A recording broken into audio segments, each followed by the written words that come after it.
Halo, selamat sore pemirsa. Capres nomor urut 3 Ganjar Pranowo hadir dalam dialog ekonomi Kadin siang tadi. Kabar tersebut bersama kabar seputar kampanye Capres-Cawapres akan hadir selama 1 jam ke depan bersama saya, Putri Windasari. Inilah kabar pemilu. Kami kabarkan, Anda putuskan.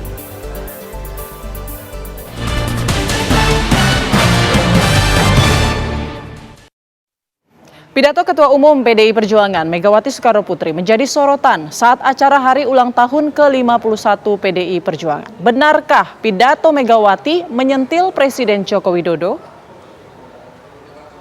Sama dengan akar rumput di PDI Perjuangan, mengakar. Ada yang menarik dalam pidato Ketua Umum PDI Perjuangan Megawati Soekarnoputri di acara hari ulang tahun Partai Banteng yang diselenggarakan di Lenteng Agung, Jakarta Selatan.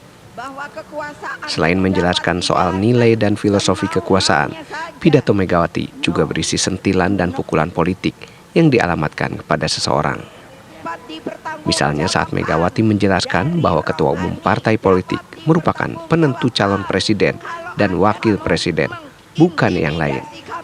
Ingat, saya sebagai ketua umum partai, karena rule of the games dari pemilu itu kan partai yang harus memilih calon. Nah, ini kebetulan calon ada 3. Dan saya ditugasi oleh Kongres Partai sebagai ketua umum untuk memilih nanti calonnya. Nah, saya selalu lihat-lihat mana yang bagus ya. Oh ini, lihat lagi. Sampai saya kontemplasi, sampai saya bicara sama bapak saya. Terus saya tanya, lihat. Nah, akhirnya tentu harus ada keputusan. Jadi bukannya asal, oh kamu jadi pemimpin. Bagaimana nanti akan menaungi rakyat? Kalau saya bilang pemimpin itu adalah payung yang mengayomi seluruh rakyat Indonesia tanpa kecuali. Menang! Tak hanya itu, Megawati Soekarnoputri juga menegaskan besarnya PDI Perjuangan hingga berusia 51 tahun bukan berkat jasa presiden, menteri dan tokoh politik, tapi karena mendapat dukungan dari rakyat. Perkuatlah akar rumput, sebab itulah kekuatan real kita.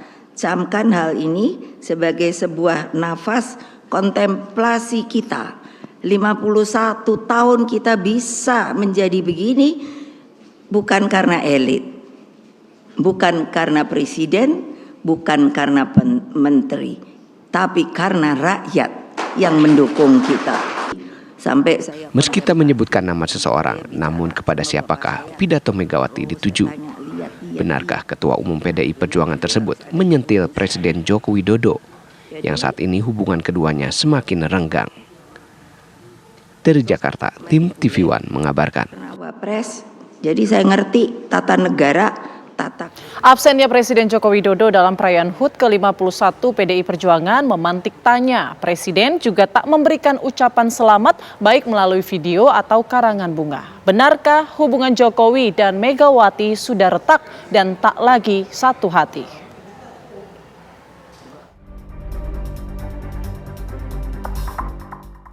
Ada yang berbeda dalam perayaan HUT ke-51 PDI Perjuangan di Lenteng Agung, Jakarta. Perayaan ulang tahun Partai Banteng yang biasanya dihadiri ratusan kader dan tokoh-tokoh bangsa, kini terlihat lebih sederhana dengan kehadiran 51 orang ke sekolah partai. Menariknya, Presiden Joko Widodo yang notabene adalah kader PDI Perjuangan justru memiliki agenda kunjungan ke negara tetangga saat HUT partai yang selama ini menaunginya. Tak ada ucapan selamat yang disampaikan baik melalui rekaman video atau karangan bunga. Sebelum bertolak ke Filipina, Jokowi juga mengaku belum mendapatkan undangan. Belum dapat undangan. Terima kasih, Pak. Sementara itu, Sekjen PDI Perjuangan Hasto Kristianto pun tak mempermasalahkan absennya Presiden Joko Widodo karena tugas negara. Kami sudah mendapat informasi juga bahwa Pak Presiden Jokowi akan melaksanakan tugas negara dengan ke luar negeri di Filipina. Tetapi watak kegiatan kali ini adalah turun ke bawah menyatu dengan rakyat itu sendiri. Menilik setahun silam, kala perayaan HUT PDI Perjuangan di Kemayoran, Ketua Umum PDI Perjuangan Megawati Soekarno Putri masih menggandeng mesra kader partai terbaiknya itu.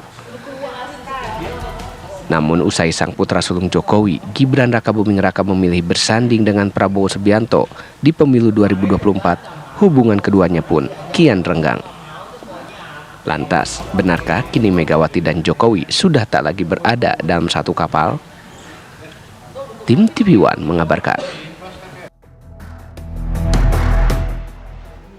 Gubernur Jawa Timur Hovifah Indar Parawansa resmi mendukung pasangan Prabowo Gibran dalam Pilpres 2024. Hovifah menempati posisi sebagai juru kampanye nasional Prabowo Gibran.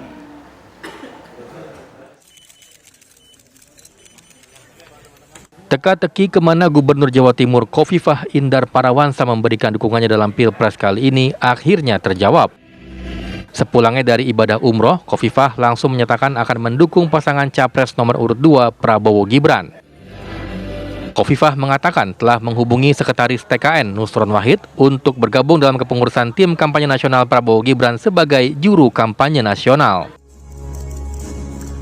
Insya Allah sesuai janji saya bahwa Januari awal saya akan umroh, sepulang umroh saya akan menyampaikan posisi dukungan saya dan saya menyampaikan bahwa saya mendukung paslon nomor 2 dan saya siap menjadi jurkamnas, saya siap masuk TKN.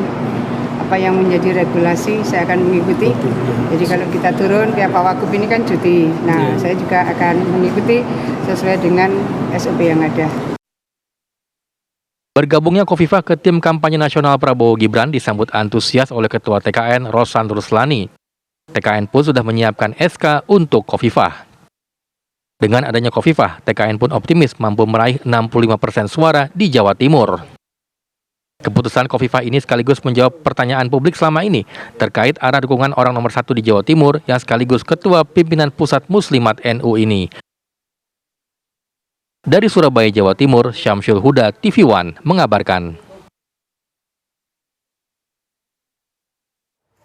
Sementara itu, Sekretaris Tim Kampanye Nasional Nusron Wahid membenarkan bergabungnya Hovifah Indar Parawansa ke dalam tim kampanye nasional Prabowo Gibran. Kehadiran Hovifah dinilai dapat menjadi pendulang suara bagi Prabowo Gibran di Jawa Timur sehingga bisa menambal kekurangan suara di daerah lain.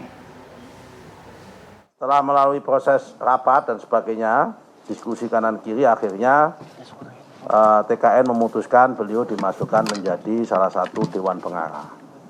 Yang Dewan Pengarah itu anggotanya adalah para ketua umum partai politik dan beberapa tokoh sentral yang mengendalikan dan menjadi bahan pertimbangan serta membuat garis-garis program daripada TKN. SK-nya sudah dibuat, namun SK-nya mungkin akan efektif mulai tanggal 21 Januari. Jadi pas debat pertama mungkin beliau sudah berani tampil, pas debat keempat nanti, ya kan, pas memasuki kampanye, tanggal 21 ya? Ya. Kampanye terbuka, disitulah beliau mulai kita memasukkan menjadi daftar TKN sekaligus menjadi jurkam nasional. Capres nomor urut 3 Ganjar Pranowo berbicara dalam dialog Capres yang digelar oleh Kadin. Apa saja yang dibicarakan oleh Ganjar? Kabarnya akan kami hadirkan usai jeda berikut.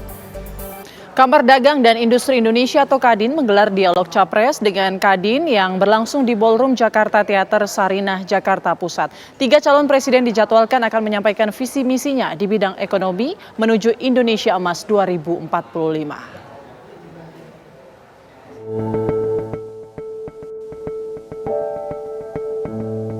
Kadin Indonesia berkolaborasi dengan Kadin DKI Jakarta mengundang para calon presiden Indonesia untuk berdialog memaparkan visi dan misi mereka terhadap isu ekonomi dalam mendorong pertumbuhan ekonomi Indonesia. Dialog ini mengangkat tema besar menuju Indonesia Emas 2045. Diskusi yang digelar juga untuk mengetahui bagaimana rencana para capres untuk mengoptimalkan potensi UMKM naik kelas di Indonesia yang menjadi aspek penting bagi perekonomian nasional. Dialog atau diskusi Kadin bersama ketiga capres ini juga sebagai bentuk netralitas Kadin di pemilu 2024. Kita buat lebih formatnya dialog, bukan debat, supaya masing-masing capres bisa bersinar. Dan interaksinya juga bisa dua arah, bukan saja dari penanya kepada capres, tapi capres bisa mendengarkan juga dari para konstituen.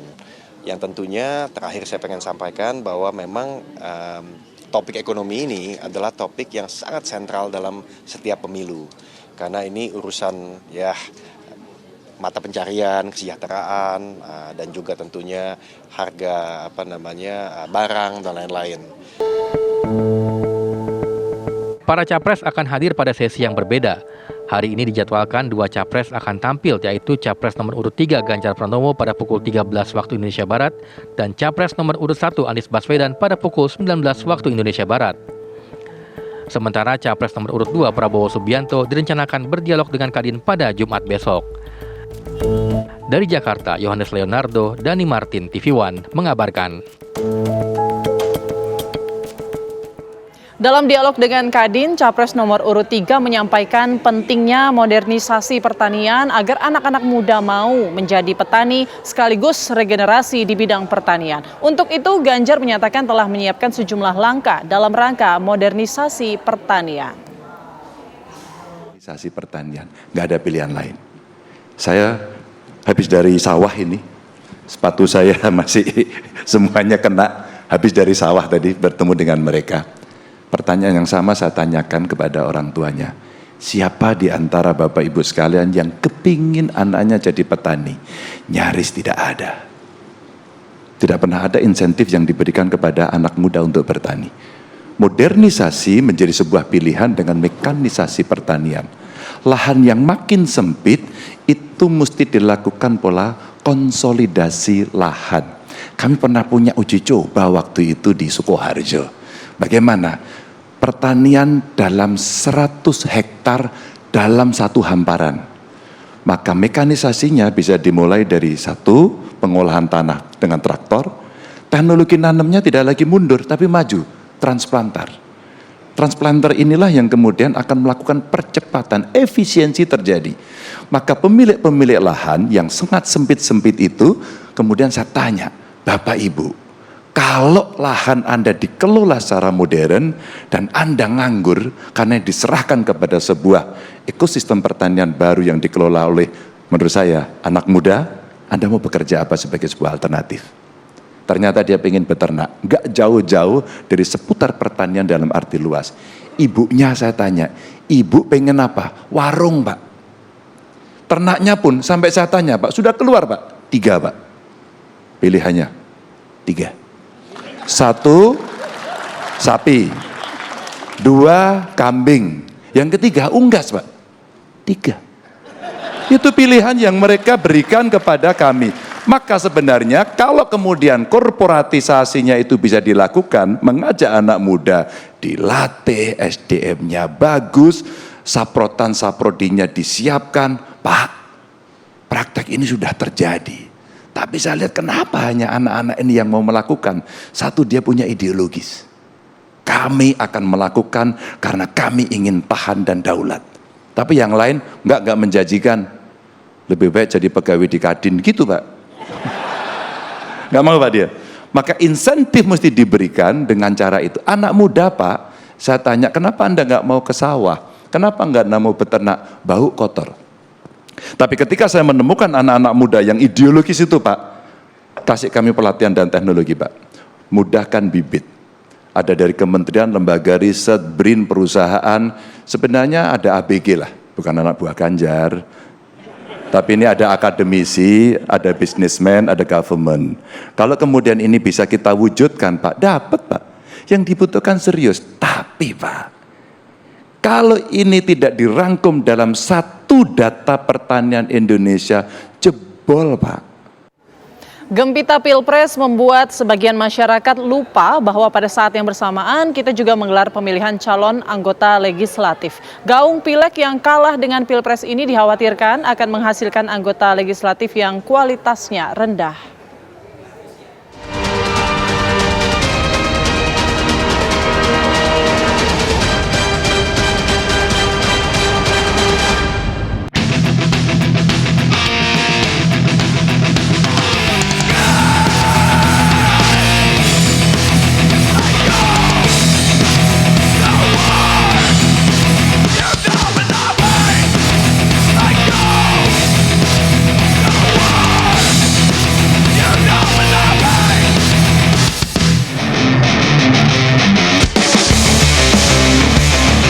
Gegap gempita pemilihan presiden 2024 membahana di seantero negeri.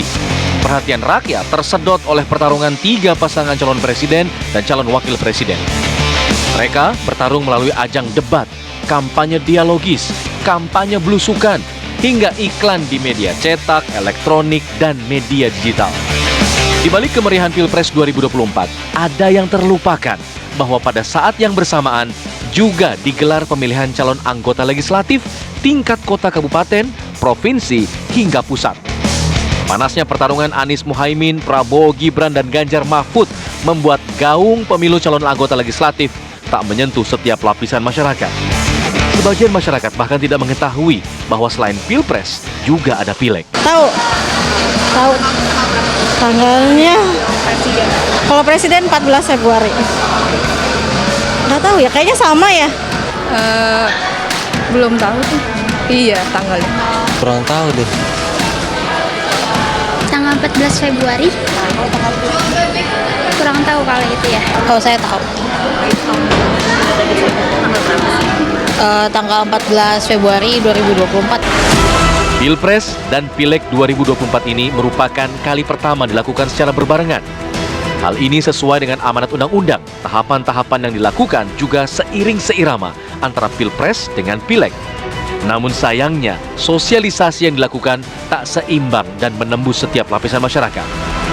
Pakar politik UNJ Ubedillah Badrun menilai kepopuleran Capres-Cawapres hingga kampanye yang timpang akan berimbas pada kualitas anggota legislatif terpilih yang rendah. Konsentrasi publik itu lebih banyak kepada Pilpres. Jadi ketokohan Capres itu lebih populer, orang lebih sibuk dengan Pilpres. Nah, dampak negatifnya adalah masyarakat tidak konsentrasi dengan pemilihan anggota legislatif. Yang terjadi nanti itu kemungkinan yang saya khawatirkan adalah masyarakat lebih senang mencoblos calon presiden, tapi begitu Pileg bisa jadi dia tidak mencoblos, bisa jadi asal nyoblos. Apalagi banyak ya yang harus dicoblos begitu.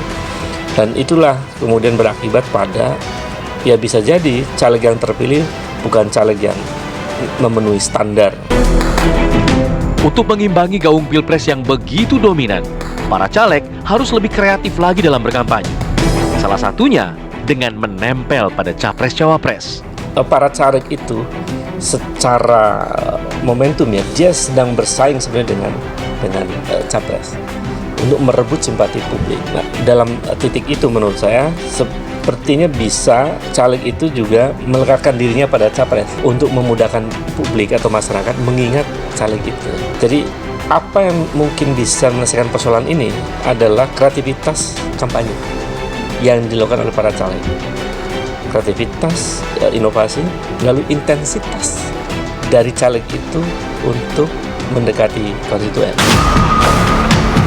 Namun sayangnya sebagian besar caleg masih menggunakan cara-cara lama dalam mengkampanyekan diri, seperti memasang baliho di pinggir jalan. Hal itu dinilai tak lagi efektif. Mereka harus mengubah cara berkampanye dengan cara bertemu langsung dengan konstituen.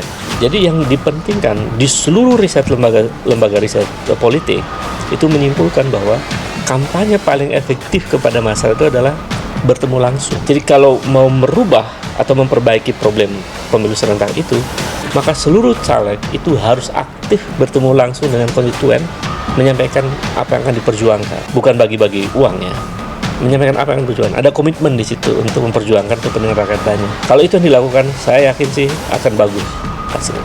Tapi kalau itu tidak dilakukan, saya khawatir presidennya terpilih, tapi anggota DPR-nya kualitasnya di bawah standar. Digelarnya Pilpres dan Pileg secara bersamaan sejak awal diprediksi akan menenggelamkan gaung pemilu calon anggota legislatif. Dari sisi mesin politik, pendanaan, hingga persaingan, kedua pemilu ini bagaikan bumi dan langit. Kalau Pilpres secara koalisi, akumulasi dari kekuatan politik partai yang berbeda, lalu bersatu bikin manajemennya. Sementara caleg masing-masing harus bersaing, bukan hanya antar partai, tapi satu partai, setiap caleg itu berkompetisi. Nah, ini yang mengakibatkan kemudian caleg yang punya modal besar, punya financial capital yang banyak, dia akan lebih rajin untuk melakukan kampanye. Meskipun saya masih melihat kampanye rajinnya di spanduk gitu. Menurut saya harus bergeser dari kampanye spanduk itu menjadi kampanye bertemu langsung dengan konstituen. Kalau kita ingin menjadikan caleg itu dipilih rakyat karena rasional untuk masyarakatnya. Pilpres dan Pileg yang digelar serentak ini selayaknya untuk dievaluasi, mulai dari penyelenggaraan hingga produk politik yang dihasilkan. Jika hasilnya mengalami penurunan kualitas, selayaknya format pemilu serentak dikaji ulang. KPU kan penyelenggara pemilu, dia menyelenggarakan pemilu berdasarkan undang-undang. Nah, undang-undangnya memang masih menggunakan sistem proporsional terbuka dan pemilu serentak gitu. Kalau nanti ternyata pemilu serentak ini banyak negatifnya, ya kita evaluasi, dan evaluasi itu berdampak pada perubahan undang-undang pemilu. Sistem pemilu akan dirubah, misalnya bisa bergeser atau mencoba kembali menjadi proporsional tertutup, tapi dengan sistem seleksi caleg yang lebih ketat, lebih berkualitas begitu, bisa juga. Tapi setelah ada catatan evaluasi dulu ya, berbasis pada teman-teman di lapangan dengan riset yang bisa dipertanggungjawabkan. Dengan waktu yang tinggal hitungan minggu, semua elemen bangsa selayaknya menggaungkan pemilihan calon anggota legislatif lebih kencang. Maju tidaknya sebuah negara tak hanya ditentukan oleh lembaga eksekutif, dalam hal ini presiden dan wakil presiden. Anggota legislatif yang berkualitas akan menghasilkan undang-undang yang bagus dan pengawasan terhadap eksekutif yang ketat.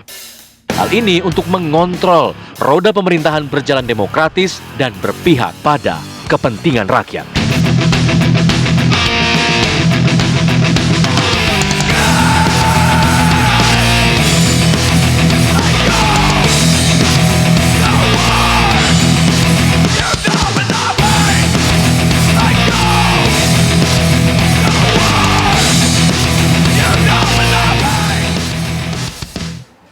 Usai jeda, kita akan melihat kampanye Capres hari ini. Tetaplah bersama kami di Kabar Pemilu. Sebulan menjelang pemilu, 3 calon presiden kian gencar melakukan kampanye. Hari ini Anies Baswedan menyapa para pedagang pasar di Samarinda, sementara Prabowo Subianto kampanye di Bengkulu dan Ganjar Pranowo bertemu petani di Brebes.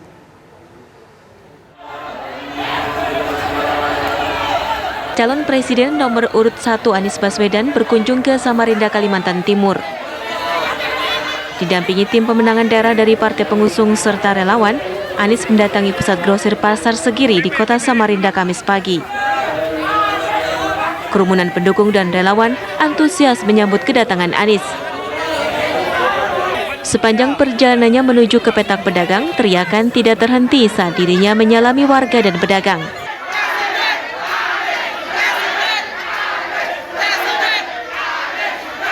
Dalam kesempatan ini, Anies sempat berdialog dengan para pedagang terkait kondisi stok dan harga sembako.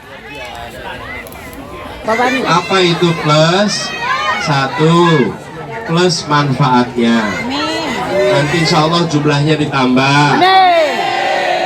Yang kedua, penerimanya. Banyak warga miskin yang belum terima sekarang. Betul tidak? Insya Allah nanti penerimanya ditambah. Calon Presiden nomor urut 2, Prabowo Subianto menyapa para pendukungnya saat berkampanye di Bengkulu Kamis pagi. Dengan gaya khasnya, Prabowo Subianto langsung menyapa masyarakat dan simpatisan Bengkulu yang sejak pagi sudah membludak memenuhi lokasi kampanyenya. Dalam orasi, Prabowo Subianto mengaku bahwa dirinya memang calon presiden yang tidak cakap dalam berbicara seperti capres lainnya ataupun seperti akademisi. Namun dirinya meyakini bahwa darah dan pendidikan dirinya selama di militer tentunya memiliki nilai lebih dibandingkan pasangan calon presiden lainnya.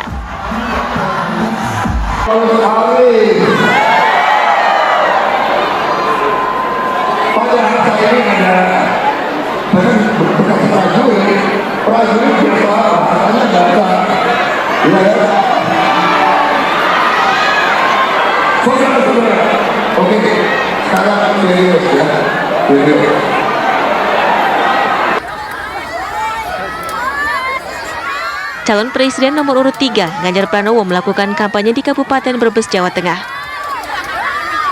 Dalam kampanyenya Rabu kemarin, Ganjar berkunjung ke lahan persawahan di Desa Kertabesuki, Kecamatan Wanasari untuk bertemu dengan para petani bawang merah dan kelompok tani desa setempat. Kedatangan Ganjar disambut antusias para petani yang terlihat berkumpul di pinggir jalan.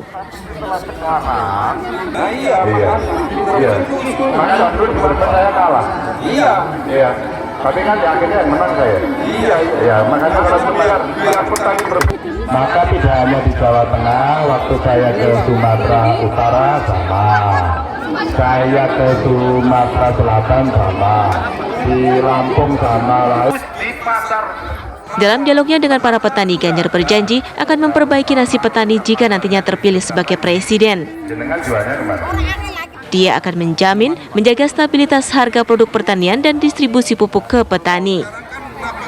Tim TV One mengabarkan. Di hari ke-45 masa kampanye, calon presiden nomor urut 1 Anies Baswedan belusukan ke salah satu pasar tradisional di Samarinda, Kalimantan Timur. Sedangkan calon presiden nomor urut 2 Prabowo Subianto kampanye ke Bengkulu. Dan Ganjar Pranowo berbicara dalam dialog Capres bersama Kadin. Dan untuk mengetahui perkembangan terbaru dari ketiganya, reporter kami akan mengabarkan langsung dari Samarinda ada Aso Andi Marmin. Kemudian ada Rofeska Gromiko dari Bengkulu dan Fahada Indi dari Jakarta. Pertama kita ke Aso Andi Marmin terlebih dahulu di Samarinda. Silakan Aso, seperti apa agenda kampanye dari Anies Baswedan di sana? Baik Putri dan juga pemirsa TV One, saya dapat kabarkan bahwa hari ini calon presiden nomor urut 1 Anies Baswedan melakukan kampanye di Provinsi Kalimantan Timur, tepatnya di Kota Samarinda. Anies Baswedan tiba di Kota Samarinda sejak Rabu malam kemarin. Diagendakan dalam kunjungannya ke Samarinda, tadi pagi menemui beberapa ulama di hotel di mana Anies Baswedan menginap. Kemudian melakukan belusukan di salah satu pasar tradisional di Kota Samarinda, yaitu Pasar Sergiri, di mana Anies Baswedan berdialog langsung dengan para pedagang terkait keluhan sembako dan harga-harga kebutuhan lainnya yang terus meningkat. Apalagi baru saja merayakan hari besar Natal dan Tahun Baru, di mana Anies berjanji akan memperbaiki dengan program perubahannya dan akan memberikan bansos plus, di mana bansos ini akan merata, yang dapat dirasakan bukan hanya pedagang tetapi warga yang kurang mampu pastinya dapat merasakan bansos plus dari program Anies Baswedan. Selain itu, setelah Anies Baswedan melakukan belusukan ke Pasar Segiri Samarinda, Anies kemudian mencobai kampanye massa yang dilakukan di kawasan Samarinda seberang. Terdapat ada 3.000 lebih simpatisan calon presiden nomor urut 2 yang mengeluhkan warga sekitar bahwa kesulitan saat ini adalah warga harga yang mahal, bukan hanya itu, juga BBM sulit ditemukan, sulit didapatkan bagi warga, khususnya BBM yang bersubsidi. Setelah melakukan kampanye di gedung Geraya Mulia, Anies Baswedan mengunjungi Kesultanan Kutai Kartanegara Inman di Tenggarong. Dan dalam silaturahminya, Anies Baswedan mendapat dukungan dari Kesultanan untuk maju sebagai calon presiden dan mendoakan semoga Anies Baswedan bisa menjadi presiden dan dengan program perubahannya. Hari ini jam tepatnya sore ini, Anies Baswedan sekarang melakukan dialog dengan beberapa mahasiswa kaum milenial dengan program acara Desak Anies, dan dijadwalkan pukul 5 waktu Indonesia Tengah. Anies akan berangkat dari Samarinda menuju Jakarta, Putri. Andi Marmin melaporkan langsung dari Samarinda, Kalimantan Timur. Kita beralih ke Rofeska Gromiko dari Bengkulu. Miko, seperti apa agenda kampanye dari Prabowo Subianto?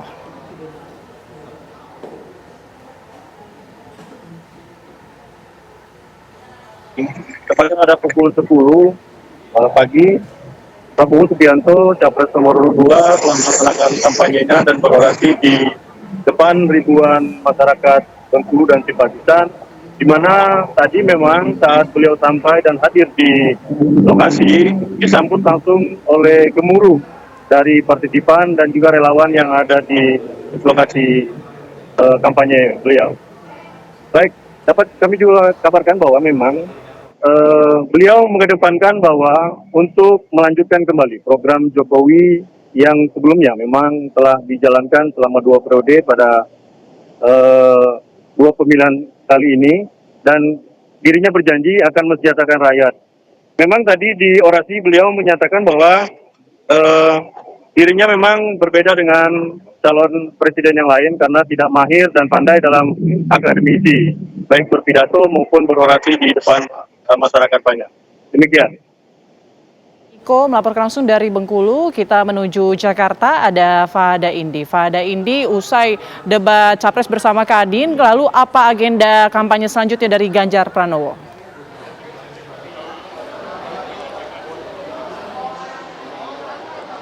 Ya pemirsa, Kadin Indonesia berkolaborasi dengan Kadin DKI Jakarta hari ini mengundang ketiga calon Presiden Republik Indonesia untuk berdialog bersama dengan Kadin Indonesia. Dialog dengan judul Dialog Capres dengan Kadin ini berlangsung di The Ballroom Jakarta Theater, yakni di kawasan Jakarta Pusat. Dengan tema yang diusung pada dialog kali ini adalah menuju Indonesia Emas 2045. Dan ketiga calon Presiden Republik Indonesia, yaitu mulai dari Anies Baswedan, Prabowo Subianto hingga Ganjar Pranowo diundang dalam dialog bersama dengan Kadin ini, di mana akan terbagi menjadi 3 sesi. Sesi pertama tadi sudah dimulai pada pukul 13 waktu Indonesia Barat, berlangsung kurang lebihnya ini 1,5 jam, yakni sesi dialog antara Kadin Indonesia bersama dengan calon Presiden nomor urut 3, yakni Ganjar Pranowo. Tadi Ganjar Pranowo sudah menjawab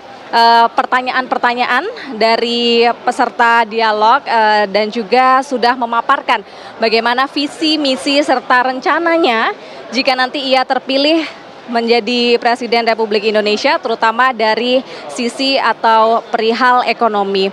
Nah, di sini tentunya dalam dialog Capres bersama dengan Kadin ini, ketiga calon presiden ini diberikan waktu untuk pertama-tama memaparkan visi dan juga misi serta rencana ke depannya untuk mendukung pertumbuhan ekonomi Indonesia jika mereka ini terpilih menjadi presiden. Dan juga calon presiden ini beserta dengan Kadin Indonesia juga nantinya akan mendiskusikan mengenai iklim usaha dan investasi di masa depan.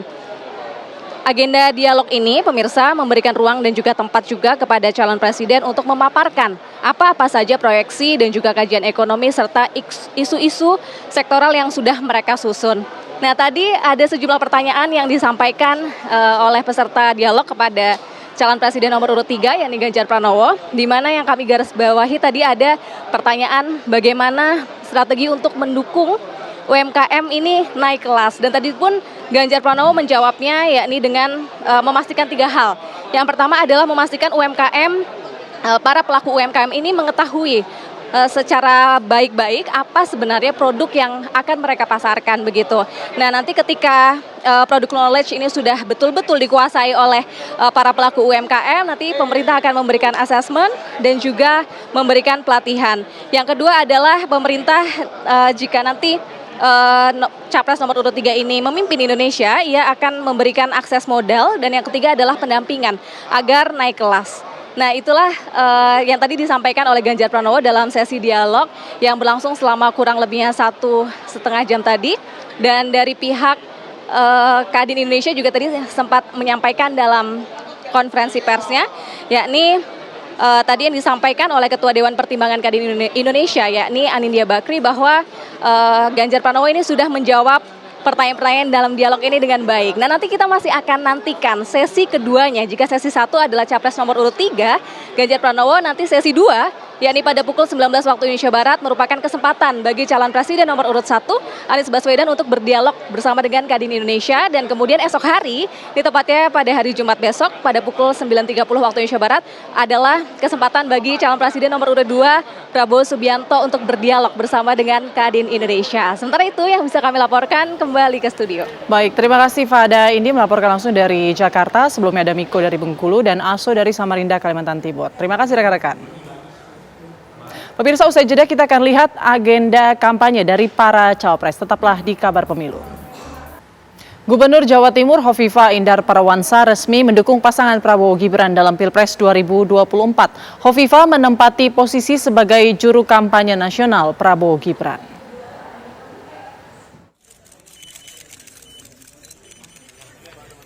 Teka-teki kemana Gubernur Jawa Timur Hovifah Indar Parawansa memberikan dukungannya dalam Pilpres kali ini akhirnya terjawab. Sepulangnya dari ibadah umroh, Hovifah langsung menyatakan akan mendukung pasangan Capres nomor urut 2 Prabowo Gibran. Hovifah mengatakan telah menghubungi Sekretaris TKN Nusron Wahid untuk bergabung dalam kepengurusan tim kampanye nasional Prabowo Gibran sebagai juru kampanye nasional. Insya Allah sesuai janji saya bahwa Januari awal saya akan umroh, sepulang umroh saya akan menyampaikan posisi dukungan saya dan saya menyampaikan bahwa saya mendukung paslon nomor 2 dan saya siap menjadi jurkamnas, saya siap masuk TKN. Apa yang menjadi regulasi saya akan mengikuti. Jadi kalau kita turun kayak Pak Wagub ini kan cuti, nah saya juga akan mengikuti sesuai dengan SOP yang ada. Bergabungnya Hovifah ke tim kampanye nasional Prabowo Gibran disambut antusias oleh Ketua TKN Rosan Ruslani. TKN pun sudah menyiapkan SK untuk Hovifah. Dengan adanya Hovifah, TKN pun optimis mampu meraih 65% suara di Jawa Timur. Keputusan Hovifah ini sekaligus menjawab pertanyaan publik selama ini terkait arah dukungan orang nomor 1 di Jawa Timur yang sekaligus Ketua Pimpinan Pusat Muslimat NU ini. Dari Surabaya, Jawa Timur, Syamsul Huda, TV One mengabarkan. Selain calon presiden, 3 calon wakil presiden kian gencar berkampanye dan fokus menggarap pemilih di Jawa Timur. Calon wakil presiden nomor urut 2 menerabas hujan dan menyapa pendukungnya di Jember. Sementara Muhaimin Iskandar dan Mahfud MD berkampanye terpisah di Surabaya, Jawa Timur.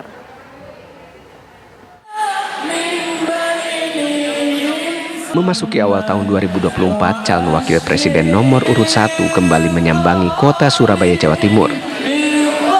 Kali ini agenda kedatangan Muhaimin untuk berdialog kebangsaan dan kewirausahaan bersama pengusaha se-Jawa Timur. Dialog kebangsaan dan kewirausahaan ini menghadirkan pengusaha se-Jawa Timur untuk bertukar pikiran bersama Muhaimin. Kali ini Muhaimin berkampanye didampingi oleh mantan Presiden Yusuf Kala. Selain memberikan materi seputar kewirausahaan, Yusuf Kala juga memberikan pesan jika tim Amin harus berkampanye dengan baik, sopan, dan penuh gagasan. Ia juga menyampaikan bahwa kehadirannya ke Surabaya sebagai bentuk dukungan penuh terhadap pasangan Anies Muhaimin. Di tengah guyuran hujan deras dan basah kuyup, calon wakil presiden nomor urut 2, Gibran Rakabuming Raka, terus melanjutkan kampanyenya di Jember, Jawa Timur. Di Stadion Jember Sport Garden di Kecamatan Ajung Jember, Gibran memberi sambutan di depan ribuan emak-emak Laskar Sholawat Nusantara. Sementara sekitar 76.000 peserta rela mandi hujan demi mendengar sambutan Gibran. Gibran pun menjadi rebutan emak-emak untuk selfie dan bersalaman. Menurut Presiden Laskar Sholawat Nusantara, Fawaid, Gibran adalah anggota kehormatan Laskar Sholawat Nusantara. Jangan mau diadu domba. Masih di Jawa Timur, calon presiden nomor urut 3 Mahfud MD menyapa sekaligus berdialog dengan generasi muda di Surabaya. Acara yang dikemas dengan tema Tabrak Prof ini, Mahfud MD menerima masukan dari generasi muda Surabaya sambil ngopi santai bersama. Masyarakat menghujani Mahfud MD dengan sejumlah pertanyaan seperti pendidikan, kesejahteraan para ojol perempuan, industri kreatif, UMKM, politik identitas, dan pemberantasan korupsi di Indonesia. Acara ini digelar di salah satu warung kopi di bilangan Surabaya, Jawa Timur pada Rabu malam. Usai berdialog dengan generasi muda, ia menegaskan akan tabrak segala bentuk tindak pidana korupsi di Indonesia. Tim TV One mengabarkan.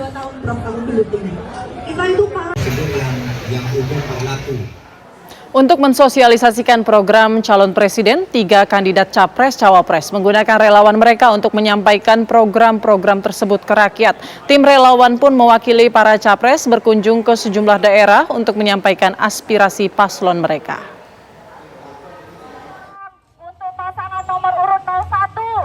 Tim pemenangan relawan pejuang perubahan DPW Aliansi Nasional Indonesia Sejahtera Anies Sumsel secara bersama-sama keliling pasar 16 Kota Palembang untuk mensosialisasikan program-program unggulan yang diusung pasangan nomor urut 1 Anies Baswedan dan Muhaimin Iskandar.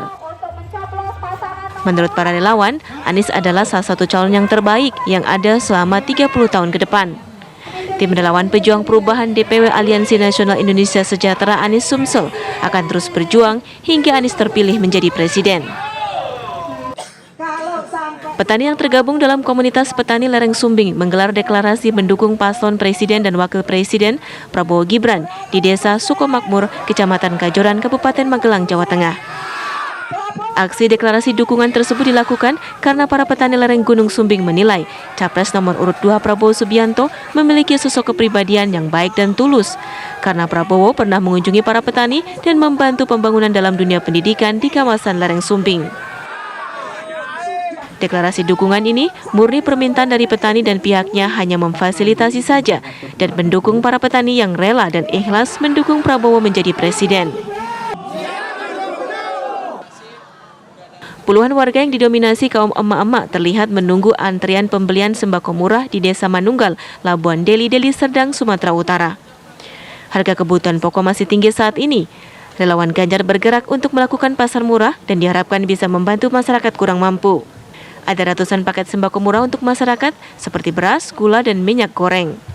Seorang warga, Saprah, mengatakan berharap Capres Ganjar bisa menurunkan harga sembako agar warga kurang mampu bisa membelinya.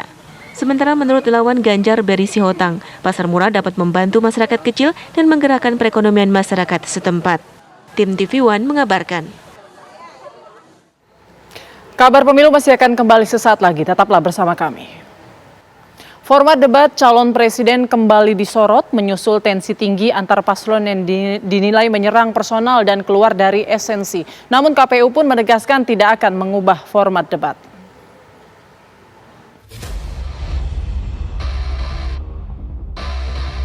Format debat calon presiden kembali disoal menyusul tudingan serangan personal dari Anies Baswedan dan Ganjar Pranowo yang dialamatkan kepada Prabowo Subianto.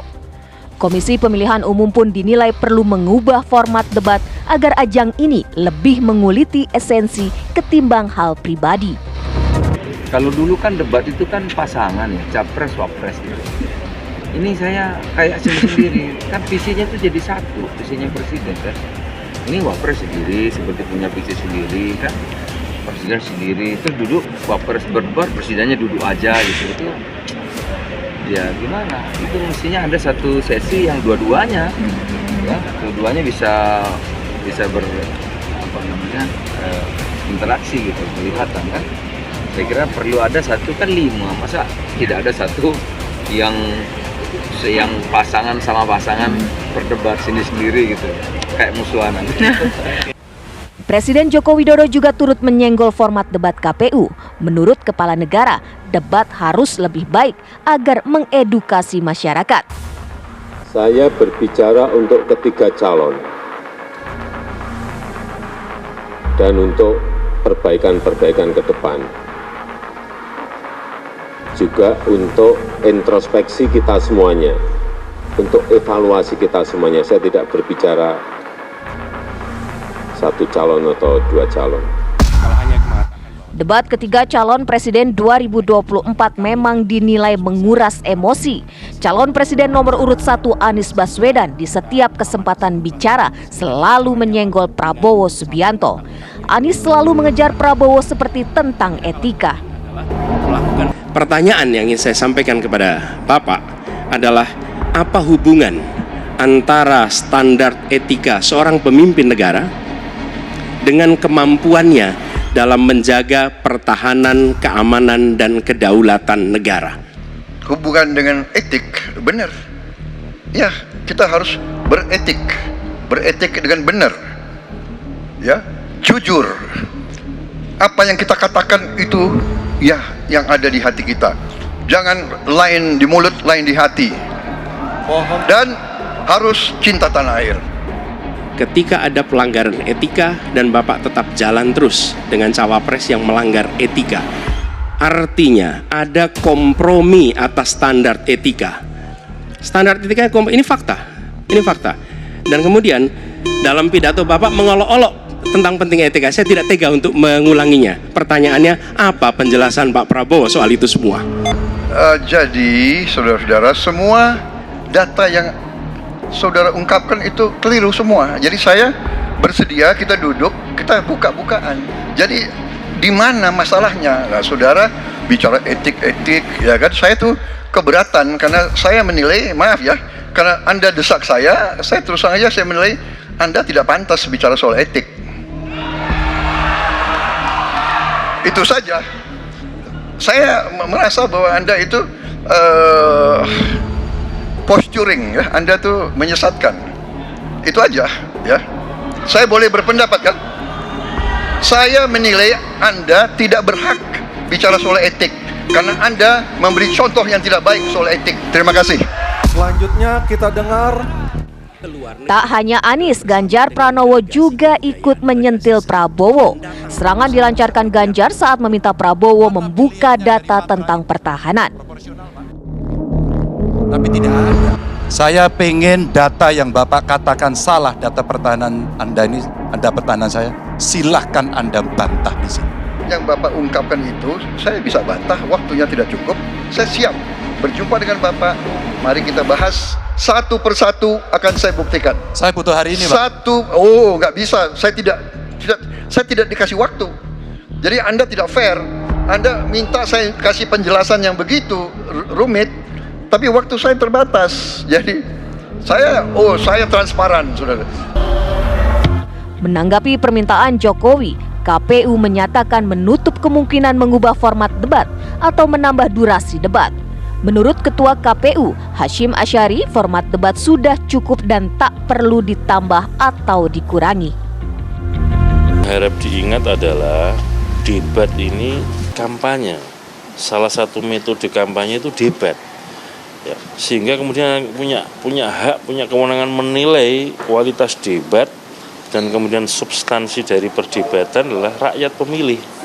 Apakah masuk di pikiran dan hatinya rakyat atau tidak, itu sepenuhnya rakyat yang akan menilai, mengomentari dan membuat meyakinkan atau tidak itu pemilih gitu.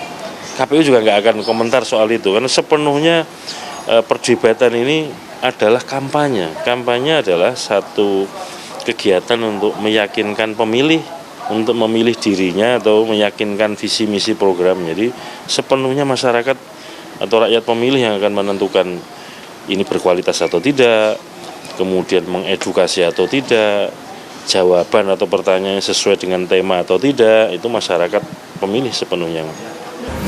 Menko Polhukam yang juga calon wakil presiden nomor urut 3 Mahfud MD juga menyebut format debat menjadi hak KPU.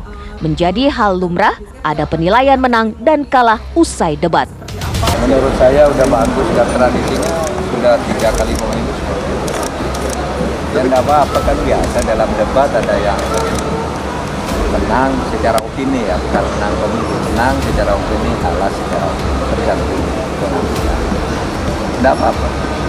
Pandangan serupa juga disampaikan kubu Anies Muhaimin. Lawan politik hanya selama debat, tapi setelahnya adalah sahabat. Lawan politik itu bukan musuh. Ya, lawan politik itu adalah teman dalam bersaing untuk memperebutkan posisi capres. Ya, karena itu boleh berdebat keras dalam lawan politik, tapi perkawanan dan persahabatan tidak pernah hilang. Karena itu kalau Pak Prabowo mengajak capres nomor 1 untuk ngopi-ngopi, saya kira disambut dengan gembira. KPU kini menyisakan 2 kali lagi debat calon presiden. Debat keempat mempertemukan calon wakil presiden bertema energi, sumber daya mineral, hingga isu lingkungan.